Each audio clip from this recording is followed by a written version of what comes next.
This video is brought to you by WaySafe Trailer Hitches.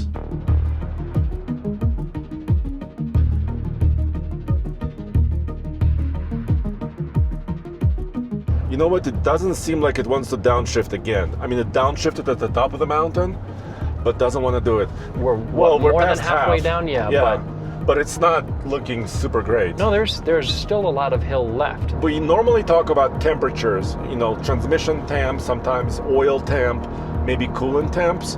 I don't have a lot of gauges for that.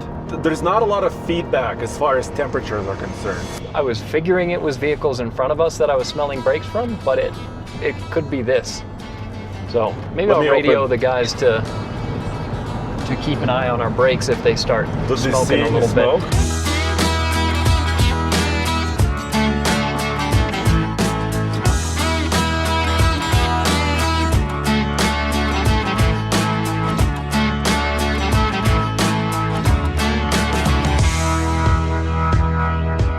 Well, we have an all-new vehicle on the iGauntlet, huh? That's right, the new Infiniti QX80 that has a pretty impressive tow rating. Exactly. We're going to see how well it does at its max. This is a super Ike, Andre. Exactly. This is the 2026 QX80 Sport, all-wheel drive, of course, versus iGauntlet. We've just come out of the tunnel, 50 mile an hour. We're starting our test. Exactly. So every downhill on the iGauntlet is basically 60 miles an hour is the speed limit. So every time we go just over that, I have to apply my brakes. We're at 61 now, so we're going to have our first brake application right here. Sorry, there's a motorcyclist. So there's our first brake application. And we'll see. So engine is revved up to about 3,000 RPM and climbing. But so it's not super high RPM. No, it's not super high, but it has downshifted for us, which is good. That's what we want to see. But we're at 61 again, so that's brake application number 2. And the reason we count these brake applications, for the people who wonder, because we see the question fairly often, it's important because you need a vehicle to use the powertrain to help you slow things down when you're towing in the mountains, like we do frequently. Because if the engine's not helping you slow down, you're going to have to rely on your brakes a lot, and you might heat them up. And there's only so much time you can spend using your brakes. 61 again, so that's brake application number 3. And there's a lot of new stuff happening with this vehicle. New powertrain, the tow rating is a little bit higher than before, and we're maxed out. So how about this? Let's show the trailer and the hitch right now. Let's see what we're towing.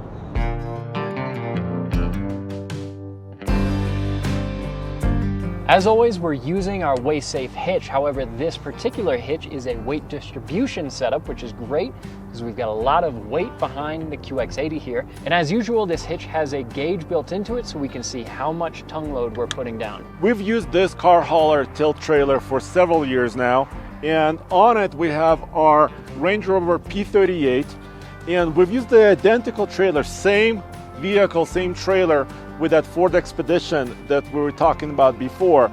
And total weight of the trailer plus the Range Rover is 8,500 pounds, which is max load. This is a super Ike, and we can do direct comparisons. Nice.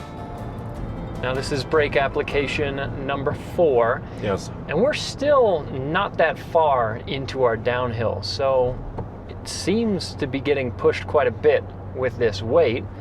And we did recently do this exact same test with this exact same trailer with a vehicle this competes against. Which was the new 2025 Ford Expedition Tremor. Slightly different use case, sure. Right? That was a slightly more off-road. Here's number 5 on the brake application. You know what? It doesn't seem like it wants to downshift again. I mean, it downshifted at the top of the mountain, but doesn't want to do it. And that Expedition, why don't we show the result on the downhill right now? This is number 11. Okay, that's 11. There might be one more still. How do you feel? Does it feel like it's in control? It feels really stable. Yeah, okay. And also, you know what happens in some SUVs that are unibody? Yeah. You could hear the hitch banging, right? Bam.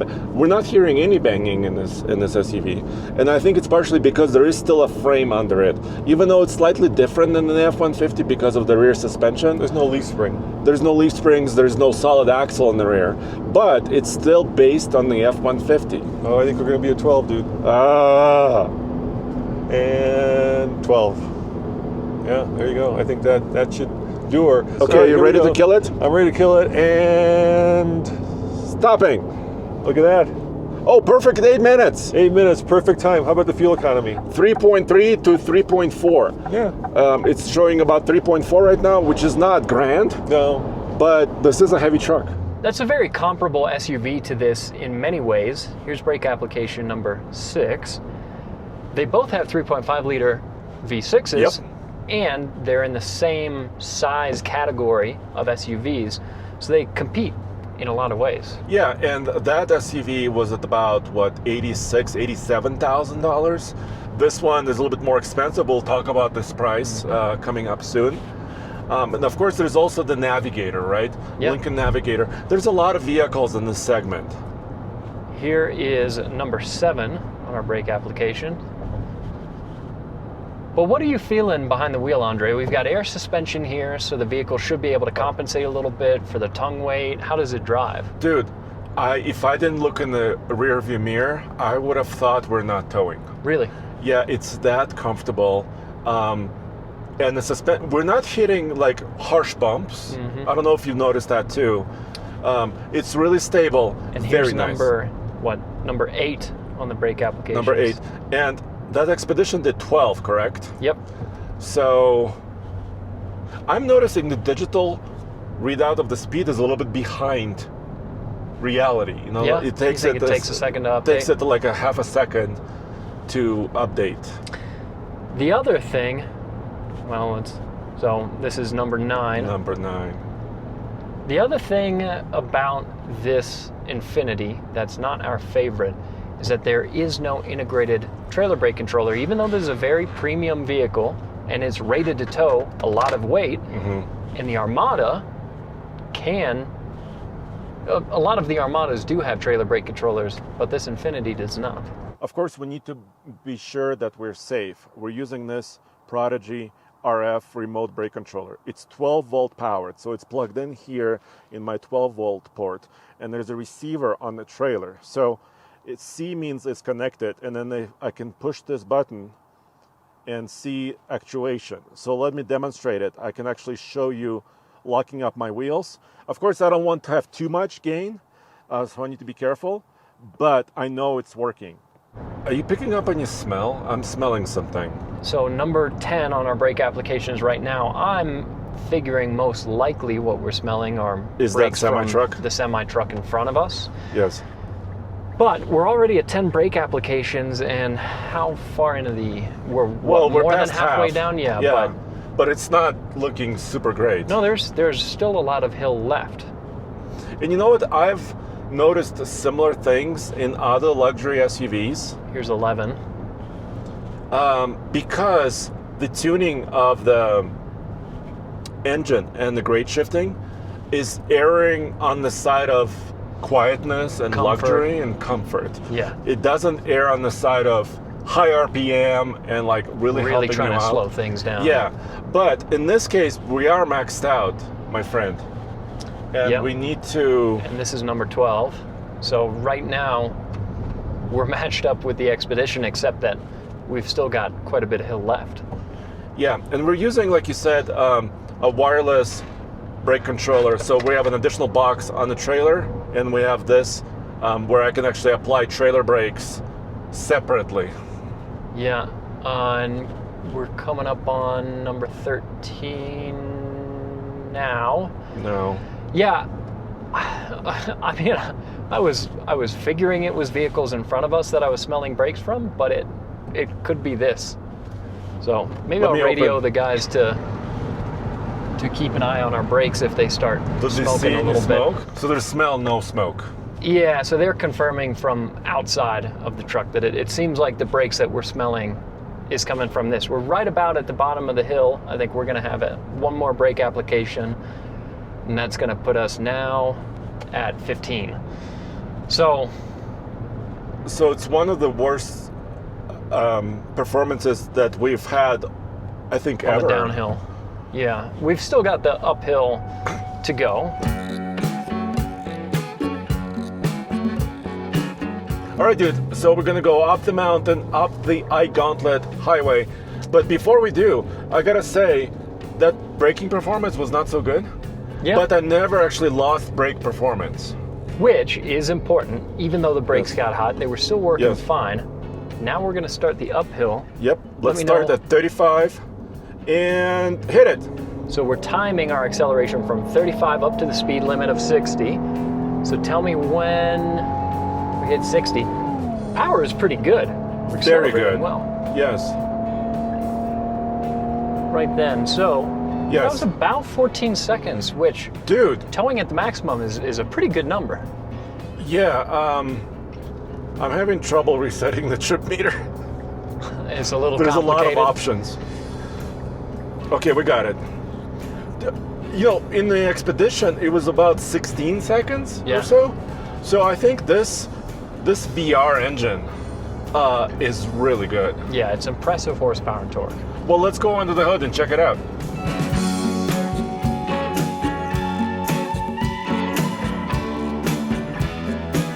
Let's take a look. Oh yes, look at that engine cover. It looks nice actually. It's a nice looking cover. There's not much actual engine that they let us look at. No. But it's buried way down there. This is a tall front end. It's very tall, but it's also a quite powerful and nice powertrain. So 3.5 liters, like we said, 450 horsepower, and 516 pound-feet of torque. That's a lot. A lot, and a 9-speed automatic, so quite a few different ratios to choose from, which are all nice things for pulling a trailer at the kinds of elevations that we're going to see today. I think this is a highlight of this vehicle. Really nice. And also, dude, can you imagine if Nissan didn't cancel the Titan? If this powertrain was in the new Titan, that would be kick-ass. It'd make for a good truck powertrain. Yeah. So this does have driver assistance tech, you know, that helps you steer. But because we're towing, it said that feature was limited. Which does make sense because this is a very highly optioned SUV, so you would expect quite a bit of tech. And some of it's good, but some of it is not my favorite. A moment ago, you were fighting a little bit to reset the trip odometer, and Yeah. that's the kind of thing that once you know this vehicle, you've spent some time in it, it's not that it's that difficult to do, but not everything is super intuitive in this. One area where I would say that's definitely the case is the climate controls, because actually the climate controls on this are on a dedicated screen right here in the center console that's not really facing towards you so much. Yes. And you got to click through some different screens, and as you can see, it's not always the most responsive, so that's not my favorite as compared to dedicated hard switches. And we've also got two 14-inch screens here on the dash. Humongous screens, and actually pretty good cameras, but it also kind of keeps forgetting. I have to make sure that I'm in tow haul mode quite often. You know, every time we restart, Yeah, each it kind key of cycle. keeps forgetting. Yeah. Now, Andre, what do you think of the mirrors? The mirrors actually, specifically for this trailer, are just fine. They're adequate, they're really nice. If we were towing a camping trailer, it could have been different. Yeah. But the way it is right now, because our trailer is kind of a low fender, and I could see around it really well. But it's a sizable mirror. This mirror is even as big or bigger than some of the trucks, F-150s and such that we were towing with last week. So I think it does a decent job. Exactly. So we gotta check the sound level. Let me make sure I'm at 60, and then we could keep going, okay?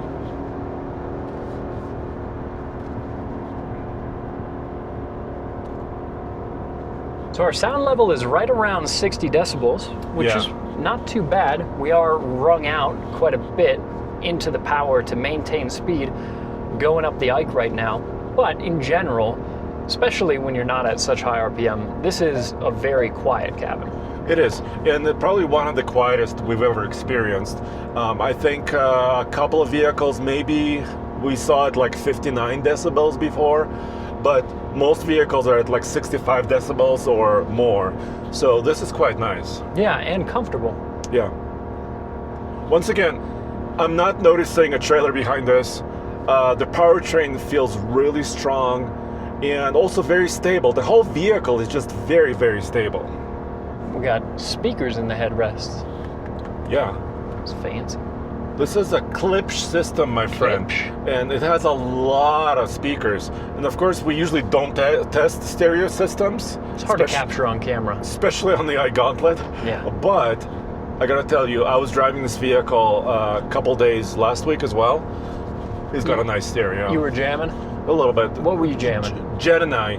Well, Jen and I, we kind of like a little bit, 90s rap. Nice. Sometimes we, and you and I like that too. Big time. Yeah. So this is also a special sport version of the new QX80. So there hasn't been a sport before, so they're trying something new. Interestingly enough, though, the engine is not special, right? No. You can get other Infiniti QX80s with the same power level. So it's not like a high-performance monster SUV, but it's got like some interior appointments and like a grille, and the wheels are also unique. Yeah, they're big 22-inch wheels. Yeah, which sometimes actually takes away from the towing experience, right? Because the tire, there's a low-profile tire on it, and sometimes if you don't have it aired up properly, you can have a lot of sway. Actually, we've experienced that in a previous like a Lexus that we've tested. But these tires feel great. Yeah, and on an SUV of this size, I would say a 22 is almost proportional to the size of the vehicle. The other thing, dude, we normally talk about temperatures, transmission temp, sometimes oil temp, maybe coolant temps. I don't have a lot of gauges for that. So for example, my coolant is down here, and it's normal, right? It's right in the middle.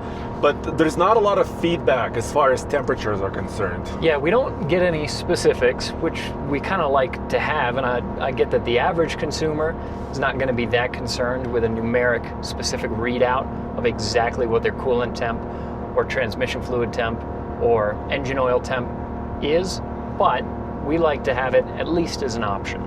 Exactly, or maybe a special like enthusiast mode where you pay maybe a little bit extra for a certain package and you have a slightly different gauge cluster that, like, for an enthusiast maybe like us for pulling trailers, maybe have some more information, right? Yeah, because I'm sure the sensors are accurate enough to monitor it to that specific value. Yeah. We just don't have the ability to tap into that. Not right now. All right, we're coming up on the top of the run, about to pass under the lights, and it looks like it's going to be a perfect time, which is no surprise. We got, again, a lot of power and torque here. Okay, stopping the clock now. 7 minutes, 57 seconds. So, right on the dot. So 8 minutes would be a perfect run because it's an 8-mile climb, and right now we're at 11,158 feet above sea level, which is the top of the world for us here on the I-70. I would say, it stayed up there in the RPM, right? Yeah. But it was not uncomfortable. It was quite nice. Yeah, so on the uphill, it did a good job. Certainly a better performance going up than down. Exactly. All right, and when we talk about the verdict of this iGauntlet, we got to bring value and price into it as well. And that's a bit of the kicker, because this sticker price, $102,000. And that's the sport model you see here. I mean, with all the luxury features, including that panoramic sunroof, massaging front seats. Heated and ventilated seats front and rear. It's very spec'd out. So it's Yes. got all the options. Obviously, you can get a QX80 for less. And also, I mean, it plays in that stratosphere of other SUVs. You Yeah. know, there's some German competitors in there, like the GLS Mercedes, X7 BMW. Of course, there's Lexus and several others as well. Yeah, so it's not alone, but high points in this Ike, uphill. Dude, super Fantastic. efficient for the Ike, 4.8. We usually see something around 4 mpg, usually on the uphill, just climbing at maximum power. This did 4.8. Yeah, and power to spare. It felt Beautiful. comfortable. It didn't feel strained by the trailer on the way up, but on the downhill, a lot of brake applications. Not a good performance. 15 brake applications when we were using the tow haul mode. The other thing was we were smelling a lot of brake. It's been a while since I've smelled that much brake on an Ike. Yes. So it struggled on the downhill, but did great on the up. Technology is pretty good, but some of it is confusing to use. Sure. Also, it doesn't really have like a trailer management software like Ford, Lincoln, and some others have. And no So- trailer brake controller. Yes. So overall, it could be a really great, because it's very comfortable too. Yeah, it does a lot of things really well. There But are just it's a not few the areas. best. It's yeah, not the best. exactly. So let us know what you think in the comments below. I would put it just below the Expedition that Yep. we've recently tested, because the Expedition was a little bit more confident, and also the technology was better in the I agree. Expedition. Yeah. So let us know what you think in the comments below, and we'll see you next time.